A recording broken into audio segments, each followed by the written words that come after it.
Dear students, welcome to kids measures. आज की इस वीडियो में एक्सप्लेन करने जा रहा हूं what is virtual functions in run time polymorphism और वर्चुअल फंक्शन या फिर वर्चुअल मेथड्स का क्या यूज है रन टाइम पॉलीमॉर्फिज्म में या फिर फंक्शन ओवरराइडिंग में। गाइज, इन चीजों में हमेशा स्टूडेंट कंफ्यूज रहते हैं। जितना भी पढ़ ले तब भी कहीं ना कहीं ये कंफ्यूजन रहती है कि ओवरराइडिंग क्या है, क्यों यूज की जाती है, रन टाइम पॉलीमॉर्फिज्म क्या है। कुछ नहीं गाइस, मैं आपको एक रियल लाइफ एग्जांपल से समझाता हूं, आपको पूरी कहानी समझ में आ जाएगी। वैसे मैंने लास्ट वीडियो के अंदर ऑलरेडी रन टाइम पॉलीमॉर्फिज्म या फिर फंक्शन ओवरराइडिंग को एक्सप्लेन किया था विद एग्जांपल। दोबारा से फिर थोड़ा सा आपको एक ओवरव्यू देता हूं। देखो होता क्या है, एक सिंपल सा एग्जांपल लेते हैं।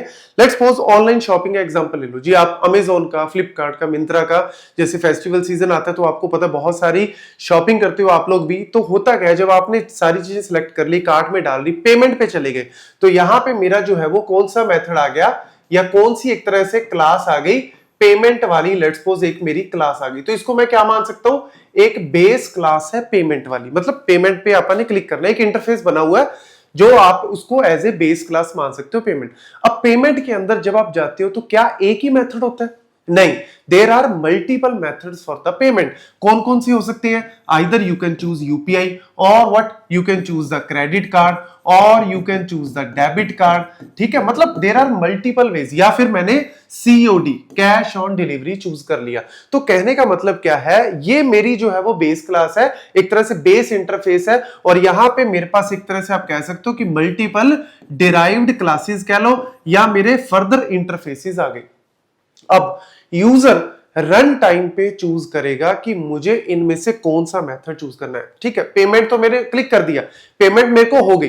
पेमेंट पे जैसे ही मैं गया आगे, कंपाइलर को अभी नहीं पता, मेरे को पता है ना कि पेमेंट मैंने कैसे करनी है। एप्लीकेशन इंटरफेस को थोड़ी ना पता है कि वरुण क्या चूज करेगा या आप क्या चूज करोगे। वो तो रन टाइम पे मेरे को लगेगा यार आज करते हैं क्रेडिट कार्ड से कर देते हैं, या फिर ऐसे करते हैं यूपीआई से कर देते हैं, या फिर मैं कैश में दूंगा तो मैं सीओडी कर देता हूं। तो मैं रन टाइम पे चूज कर रहा हूं। तो होगा क्या कि अगर मैं डिराइव्ड क्लास के किसी भी मेथड को, जैसे फॉर एग्जांपल मैंने यूपीआई को चूज कर लिया, तो रन टाइम पे मैं क्या चाहता हूं कि ये जो बेस क्लास के अंदर मेरा दोबारा कंट्रोल ना जाए, मतलब ये ओवरराइड हो जाए। कहने का मतलब क्या है कि ये है तो आपस में लिंक्ड ही, लेकिन मैं चाहता हूं कि यहां से मेरा कंट्रोल वापस ना, मैंने यूपीआई सिलेक्ट किया, दोबारा से पेमेंट आ गया, फिर मैंने पेमेंट में यूपीआई सिलेक्ट किया, फिर से पेमेंट आ गया। यार ये तो कहीं ना कहीं गड़बड़ होता रहेगा। तो मैं क्या चाहता हूं कि दोबारा वो वापस पेमेंट में ना जाए, यहां पे जाने की बजाय ये ओवरराइड हो जाए, डिसअलाउ हो जाए, और मैं सीधा यूपीआई के अंदर जाके अपना एंटर करके यूपीआई आईडी और मैं पेमेंट कर दूं। तो कहने का मतलब क्या है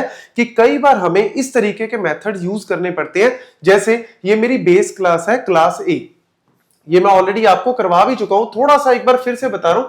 ये मेरी बेस क्लास है, क्लास ए। इसके अंदर मेरा जो है वो एक वॉइड शो नाम का मेथड हो गया या फिर फंक्शन कह लो इसका। ठीक है, यहां पे मेरी क्या है, एक डिराइव्ड क्लास है बी। ये वही वाली बात होगी, ये पेमेंट है आपका, ठीक है, और ये मैंने लेट्स सपोज एक यूपीआई का फर्दर डिराइव्ड क्लास बना ली जो कि यूज कर रही है आपकी इस वाली क्लास को। ठीक है, ये डिराइव्ड क्लास, उसके अंदर भी सेम शो, यहां भी शो, मतलब यहां भी मैं पेमेंट कर रहा हूं। पेमेंट तो मैं इसके अंदर भी पेमेंट कर ही रहा हूं, लेकिन जब मैं यहां पे इसको मेन में जाके मैं बी का क्या बनाता हूं, कोई ऑब्जेक्ट बनाता हूं। मैंने बी डिराइव्ड क्लास का एक ऑब्जेक्ट बनाया, और जब मैं शो करता हूं तो यार ये वाला जो बी है ये इस वाले शो को भी एग्जीक्यूट कर सकता है और इसके अंदर भी एक अपना शो है। तो दोनों में से किसको करेगा? तो रन टाइम पे हमेशा वो क्या करेगा, जब भी आप शो करोगे वो डिराइव्ड वाले को एग्जीक्यूट करवाएगा, इसको ओवरराइड कर देगा, मतलब इसको डिसअलाउ कर देगा कि तूने नहीं चलना, तूने चलना है। क्योंकि यूजर क्या चाहता है कि मैं आगे पेमेंट अपनी कंप्लीट करूं, ना कि मैं वापस इसमें जाऊं। तो ये होता है ओवरराइड का कॉन्सेप्ट। हम इसको ओवरराइड कर रहे हैं, डिसअलाउ कर रहे हैं कि तूने नहीं चलना, तू चल।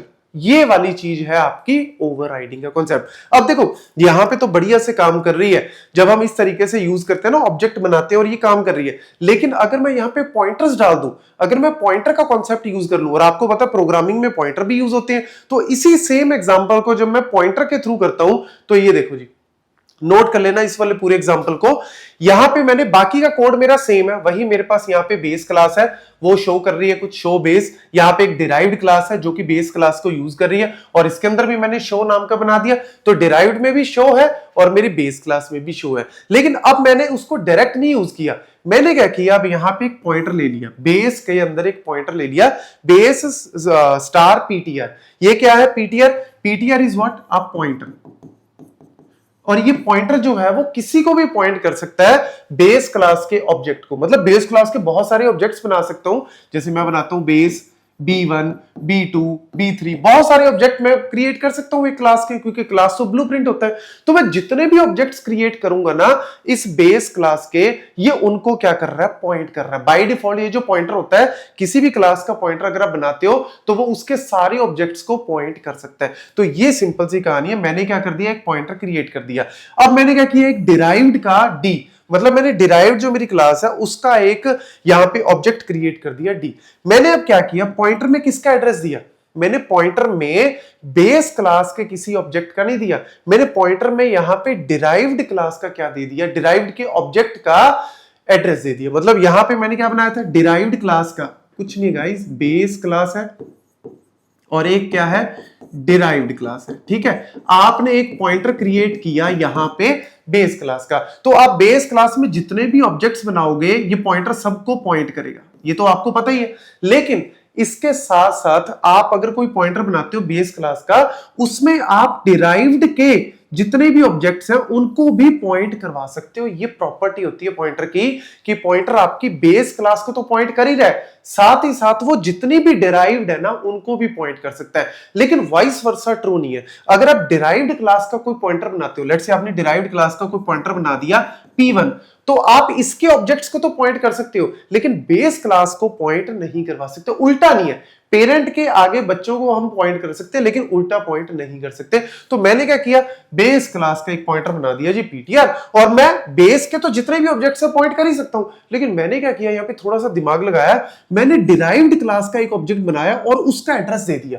अब यानी ये जो पॉइंटर है किसको पॉइंट कर रहा है, इस वाले को पॉइंट कर रहा है, मतलब एक तरह से डिराइव्ड क्लास के एक ऑब्जेक्ट को पॉइंट कर रहा है। और मैंने क्या कर दिया, पॉइंटर को यहां पे शो करवा दिया। ये क्या किया, ये मेरा PTR था, PTR को मैंने क्या कर दिया, शो। जैसे ही शो करेंगे अब ये क्या करेगा, डिराइव्ड क्लास को शो नहीं करेगा, ये करेगा आपकी बेस क्लास को। तो ये आउटपुट में क्या देगा, शो बेस। मतलब यहां पे इसने ये जो ओवरराइड का कॉन्सेप्ट था ना, मतलब हम क्या चाह रहे थे कि भैया तू डिराइव्ड क्लास के ऑब्जेक्ट को पॉइंट कर रहा है तो डिराइव्ड क्लास के जो शो है उसकी वैल्यू शो कर, उसको प्रिंट कर। लेकिन इसने इसको प्रिंट नहीं किया, इसने ओवरराइड को खत्म कर दिया, इसने ओवरराइड को एक तरह से खत्म कर दिया और ओवरराइड को खत्म करके जो बेस क्लास पे था उसमें जाके सीधा चला गया। मतलब इसने देखा ही नहीं, पॉइंटर ने एक तरह से देखा ही नहीं कि मैं एक्चुअल में किसको पॉइंट कर रहा हूं, डिराइव्ड क्लास को पॉइंट कर रहा हूं। लेकिन इसने डिराइव्ड क्लास को शो ही नहीं किया, इसने देखा कि मैं पॉइंटर जो है वो किसके थ्रू बनाऊं, बेस क्लास, तो मैं सीधा बेस क्लास को ही यूज करूंगा।